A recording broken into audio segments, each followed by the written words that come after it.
ఢిల్లీలో కేంద్ర పౌర విమానయాన శాఖ మంత్రిగా రామ్మోహన్ నాయుడు బాధ్యతలు స్వీకరించారు.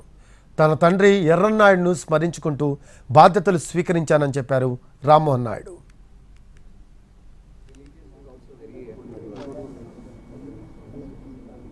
క్యాబినెట్లో అత్యంత చిన్న వయసులో ఉన్నటువంటి వ్యక్తిని అటువంటి వ్యక్తి మీద ఎంత పెద్ద బాధ్యత పెట్టారనంటే మోదీ గారు యువతకి బాధ్యత అప్పచెప్తే సక్రమంగా చేస్తారు, యాక్టివ్గా ఎనర్జెటిక్గా ముందుకు నడిపిస్తారనే ఆలోచనతో ఈరోజు నా మీద ఈ బాధ్యత పెట్టడం జరిగింది.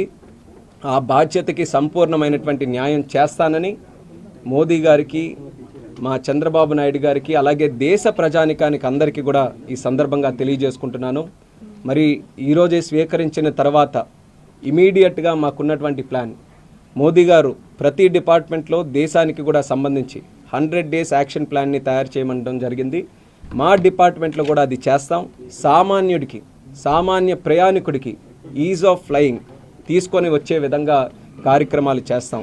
సివిల్ ఏవియేషన్ మినిస్ట్రీని కూడా 100% ఈకో ఫ్రెండ్లీగా, ఎన్వైర్న్మెంట్ ఫ్రెండ్లీగా తయారు చేయడానికి మా వంతుగా చర్యలు కూడా తీసుకుంటాం.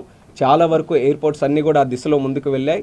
భవిష్యత్తులో 100% దేశంలో ఉన్నటువంటి ఎయిర్పోర్ట్స్ కానీ, మనం చేసే కార్యక్రమాలు కానీ eco friendly and environment friendly చేసే విధంగా కార్యక్రమాలు చేస్తాం.